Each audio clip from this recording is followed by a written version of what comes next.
नमस्कार दर्शक बंधु, आज मु आपण मानक पई एक रचना जहाँकि धर्मनिरपेक्षता एक प्रश्नवाची संबंध रे वर्णना करने जाऊँगी। उपक्रम जहाँ मनुष्य को चिरंतन आनंद प्रदान करने प्रेरणा दिए, प्रत्येक मनुष्य को आध्यात्मिक भाव में उद्बुद्ध करे, विश्व मानविक चिंताधारा सृष्टि करी साम्य मैत्री और शांतिर बाणी प्रचार करे, ताहा ही धर्म। वैसादृश्य मध्य सादृश्य, वैषम्य मध्य साम्य, अनैक्य मध्य ऐक्य स्थापन ही धर्मर बाणी। केउ आदिम कालरू ए धर्म मनीष समाज सहित अंगांगी भावे जड़ित ताहा काहाकू मध्य सुस्पष्ट नुहे। प्रत्येक जीव निज स्वधर्म पालन करे, एहीपरि भावे मनीष मध्य धर्म नीति नियम सृष्टि करी आज तार अनुसरण और अनुकरण करी चलीछि। समस्त धर्म मध्यरे एकमात्र धर्म हेउछि मानव धर्म, ताहा ही श्रेष्ठ। कारण ए मानव केवल निज पाई नुहे, बरं ए समाज पाई, ए पृथ्वी पाई, ए विश्व ब्रह्मांड पाई सृष्ट। तार मानविकता धर्म पालन ही श्रेष्ठ धर्मर परिचालक भावे प्रतिपादित करे। धर्मर समानता धारयते इति धर्म, बंचिबा बढ़िबा हेउछि धर्म। धराकू जहा धारण करिछि ताहा ही धर्म। धर्म केबे हेले बहु हुएना, प्रत्येक धर्म भित्तरे साम्य थाए। राम कृष्ण बुद्ध मोहम्मद जीशु जहा कहिछन्ति ताहार अर्थ गोटिए। धर्मनिरपेक्षता हेउछि प्रत्येक धर्मर मूलभित्ति। सबु धर्मर मध्यरे समन्वय रक्षा करिबा मानव धर्म पालन हेउछि प्रकृत धर्म।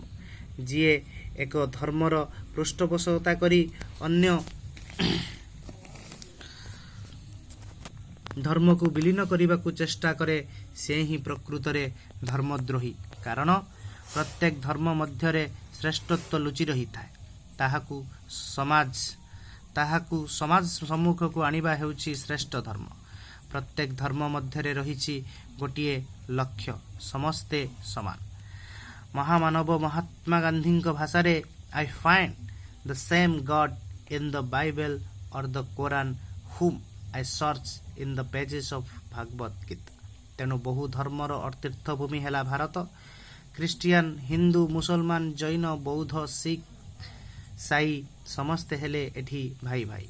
सबु धर्म को समान अधिकार देवाई 1976 मसीह 42तम संविधान संशोधन करी भूतपूर्व प्रधानमंत्री आमर प्रेमबुल रे जोक कले, we the people of India having solemnly resolved constitute India into sovereign socialistic secular democratic republic. एथिपाई विश्वकवि रवींद्रनाथ टैगोर सागर तीरे कवितारे लिखिरे, हेथाय आर्य हेथाय अनार्य, हेथाय द्राविड़ चीन, सकहुन दल पठान मोगल, एक देहे हेले हल अलीन।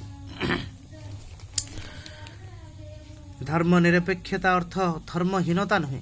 जो देश धर्मनिरपेक्ष नीति को ग्रहण करे, से देश प्रत्येक धर्म को सम्मान प्रदान करि थाए। से देश कौनसी एक निर्दिष्ट धर्म को देशर धर्म बोली प्रचार करे नाही, किंबा एक निर्दिष्ट धर्म को प्राधान्य दिए नाही। देशर चक्षुरे समस्ते समान, प्रथमे देश परे धर्म। तेणु जननी जेपरी तार विभिन्न संतान को समान चक्षुरे देखे, सेहीपरि देश तार सबु धर्म को समान भाव में विचार करने उचित।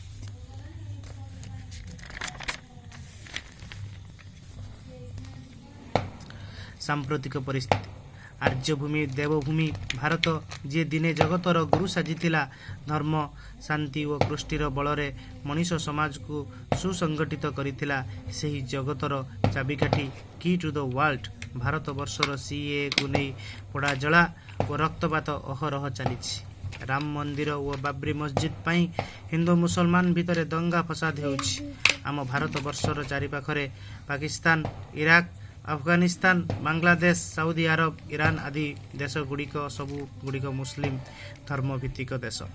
सेठारे थिबा आमर देशर हिंदू मानंकु निर्यातना तथा हत्या मध्य करा जाउछि। पाकिस्तान रे थिबा हिंदू मानंकर राजनीतिक अधिकार को मध्य ଛଡ଼ାଇ ନିଆଯାଇଛି। ତେଣୁ ଆମ ଉଦାରତାର ଫାଇଦା ଉଠାଇ ବିଭିନ୍ନ ଧର୍ମର ଲୋକ ଶରଣାର୍ଥୀ ସାଜି ଆମର ବାସସ୍ଥାନକୁ କବଳିତ କଲେଣି।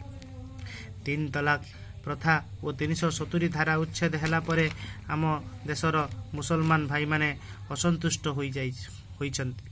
ସେମାନେ ବର୍ତ୍ତମାନର ଏନ୍ଡିଏ ସରକାରଙ୍କୁ ଦୋଷ ଦେଉଛନ୍ତି। ତେଣୁ JNU ଭଳି ୟୁନିଭର୍ସିଟିରେ ପୋଡ଼ାଜଳା ଓ ରକ୍ତପାତ ଚାଲିଛି। ଏହା କେବଳ ଆମ ଭାରତବର୍ଷର ସୀମିତ ତା ନୁହେଁ, ବରଂ ସାରା ବିଶ୍ୱ ଏହାର ବିଷଜାଳାରେ ଜର୍ଜରିତ। ମଣିଷ ତାର ନିଜ ଧର୍ମକୁ ଶ୍ରେଷ୍ଠ ମନେକରି ଅନ୍ୟ ଧର୍ମକୁ ହେୟ ମନେ କରୁଛି। ଫଳରେ ମଣିଷ ତାର ମଣିଷ ପଣିଆକୁ ଭୁଲି ଅନ୍ୟକୁ କ୍ଷତି ପହଞ୍ଚାଉଛି। ଏହାର ଉଦାହରଣ ହେଲା ଜିହାଦ। ଏହା ସଂକ୍ରାମକ କର୍କଟ ରୋଗ ସଦୃଶ ଯାରା ସାରା ବିଶ୍ୱକୁ କବଳିତ କରିଛି। ଧର୍ମ ପକ୍ଷପାତିତାର କାରଣ। ଯେଉଁ ଦେଶର ଘନ ଘଞ୍ଚ ନିବିଡ଼ ଅରଣ୍ୟାନୀ ମଧ୍ୟରେ ଦିନେ ସୃଷ୍ଟି ହୋଇଥିଲା ଆଧ୍ୟାତ୍ମିକତାର ମଧୁର ବାଣୀ, ଯେଉଁ ଦେଶର ପାଣି ପବନ ଆଧ୍ୟାତ୍ମିକ ଭାବଧାରାରେ ଉଦ୍ବୁଦ୍ଧ ହୋଇଥିଲା, ସେହି ଦେଶ କ୍ରମେ ଆଜି ଧର୍ମ ପକ୍ଷପାତିତାର ଦ୍ୱାହି ଦେଇ ଜଳବାଦୀ ହେବାକୁ ଯାଉଛି। ସେହି ବୁଦ୍ଧ ଅଶୋକ ଗାନ୍ଧୀର ଦେଶ ହରାଇ ବସିଛି ତାର ଅତୀତର ସକଳ ଗୌରବ। ରାଜନୈତିକ ଦଳମାନେ ଜାତି ଓ ସଂଖ୍ୟାଲଘୁ ତୁଷ୍ଟୀକରଣ ନୀତିକୁ ନେଇ ଧର୍ମ ନିରପେକ୍ଷ କଥା କହୁଛନ୍ତି, ବରଂ ଦେଖାଯାଉଛି ସଂଖ୍ୟାଲଘୁଙ୍କ ସୁରକ୍ଷା ଓ ସଂଖ୍ୟାଧିକଙ୍କୁ ଉପେକ୍ଷା କରାଯାଉଛି। ଧର୍ମ ନାମରେ ରାଜନୀତି ଚାଲିଛି। ଭୋଟ ବ୍ୟାଙ୍କ ବୃଦ୍ଧି ପାଇଁ ପ୍ରସ୍ତୁତ ହେଉଛି ନୀତି ଓ ନିୟମ। ତେଣୁ ବିଚ୍ଛିନ୍ନତାବାଦ ସୃଷ୍ଟି କରିବା ହୋଇଯାଇଛି ଏ ଦେଶର ନୀତି ଓ ନିୟମ। ଜାତି ଓ ଧର୍ମ ମଧ୍ୟରେ ଆନ୍ତରିକତା ଲୋପ ପାଇଯାଇଛି। ତେଣୁ ଭାରତୀୟ ଗଣତନ୍ତ୍ରରେ ସୃଷ୍ଟି ହୋଇଛି ଅନେକ ଗୋଷ୍ଠୀ। ଲୋକଙ୍କୁ ନିଜ ପକ୍ଷକୁ ନେବାକୁ ଚାଲିଛି ଘୃଣ୍ୟ ଚକ୍ରାନ୍ତ। ହଜ୍ ଓ ମାନସରୋବର ଯାତ୍ରା କରିବା ପାଇଁ ସରକାରଙ୍କ ପକ୍ଷରୁ ଖର୍ଚ୍ଚ ହେଉଛି କୋଟି କୋଟି ଟଙ୍କା। ଏହା କ'ଣ ଧର୍ମ ନିରପେକ୍ଷତା? ଆମ ସମ୍ବିଧାନର 25, 26, 27, 28 ଧାରାରେ ସ୍ପଷ୍ଟ ଉଲ୍ଲେଖ ଅଛି ଯେ ପ୍ରତ୍ୟେକ ଭାରତୀୟ ସ୍ୱଇଚ୍ଛାରେ ଧର୍ମ ଗ୍ରହଣ କରିପାରିବେ, ପ୍ରଚାର ଓ ପ୍ରସାର ମଧ୍ୟ କରିପାରିବେ, ଧାର୍ମିକ ଉପାସନା, ଧର୍ମ ଶିକ୍ଷା କରିପାରିବେ। ଆଇନ ଆଗରେ ସମସ୍ତେ ସମାନ, ଅଥଚ ନିଯୁକ୍ତି, ଦାୟିତ୍ୱ ଓ ପଦୋନ୍ନତି କ୍ଷେତ୍ରରେ ଜାତି ଓ ଧର୍ମକୁ ଗୁରୁତ୍ୱ ଦିଆଯାଉଛି କାହିଁକି? ଏବେ ଆମ ମନ ଭିତରେ ପ୍ରଶ୍ନ ଉଠୁଛି, ଧର୍ମ ନିରପେକ୍ଷତା ଆମର କାଳ ହେବନି ତ? ଆମ ଦେଶ ଭାରତବର୍ଷ ଖଣ୍ଡ ଖଣ୍ଡ ହୋଇଯିବନି ତ?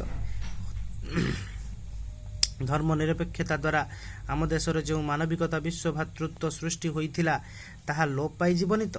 ତେଣୁ ଧର୍ମ ନିରପେକ୍ଷତା ନୀତି ଆମ ବୁଦ୍ଧିଜୀବୀଙ୍କ ଆଖିରେ ପ୍ରଶ୍ନବାଚୀ ହୋଇ ଠିଆ ହୋଇଛି। ଉପସଂହାରରେ ଏତିକି କୁହାଯାଇପାରେ ଯେ ଧର୍ମ ନିରପେକ୍ଷ ନୀତି ଯୋଗୁଁ ଆମର ଆଧ୍ୟାତ୍ମିକ ଦାରିଦ୍ର୍ୟ ସୃଷ୍ଟି ହୋଇଥିଲା, ହେଁ ସାମ୍ପ୍ରତିକ କାଳରେ ବିଶ୍ୱ ଶାନ୍ତି, ବିଶ୍ୱ ମୈତ୍ରୀ ସୃଷ୍ଟି ପାଇଁ ଧର୍ମ ନିରପେକ୍ଷ ନୀତି ଏକାନ୍ତ ଭାବରେ କାମ୍ୟ। ଆନ୍ତର୍ଜାତିକ ସମ୍ପର୍କ ସ୍ଥାପନ ପାଇଁ ଏହାର ଆବଶ୍ୟକତା ଖୁବ୍ ବେଶୀ। ନୈତିକତା ସହ ପ୍ରତ୍ୟେକ ନାଗରିକ ଧର୍ମ ନିରପେକ୍ଷ ନୀତି ଗ୍ରହଣ କରି ଭାରତର ଗୌରବ ଅକ୍ଷୁଣ୍ଣ ରଖିବା ସଙ୍ଗେ ସଙ୍ଗେ ବିଶ୍ୱ ମୈତ୍ରୀ କ୍ଷେତ୍ରରେ ଯଥେଷ୍ଟ ଭୂମିକା ନେବା ଉଚିତ। ତେଣୁ ଆଜି ସମୟ ଆସିଛି ଆମର ଦୃଷ୍ଟିଭଙ୍ଗୀକୁ ବଦଳାଇବାକୁ ପଡ଼ିବ। ସାରା ବିଶ୍ୱକୁ ଏକ କୁଟୁମ୍ବ ରୂପେ ପରିଗଣିତ କରିବାକୁ ପଡ଼ିବ। ଯେପରି ପିତା ପୁତ୍ରର ଅନିଷ୍ଟ କରିପାରେନି, ଭ୍ରାତା ଭଗ୍ନୀକୁ ସମ୍ମାନ ଦିଏ, ସେହିପରି ସାରା ବିଶ୍ୱ ଏକ ପରିବାରବାଦରେ ଜଡ଼ିତ ହେଲେ ମହାମନୀଷୀଙ୍କ ବସୁଧୈବ କୁଟୁମ୍ବକମ୍ ନୀତି ସଫଳ ଲାଭ କରିବ। ଧନ୍ୟବାଦ।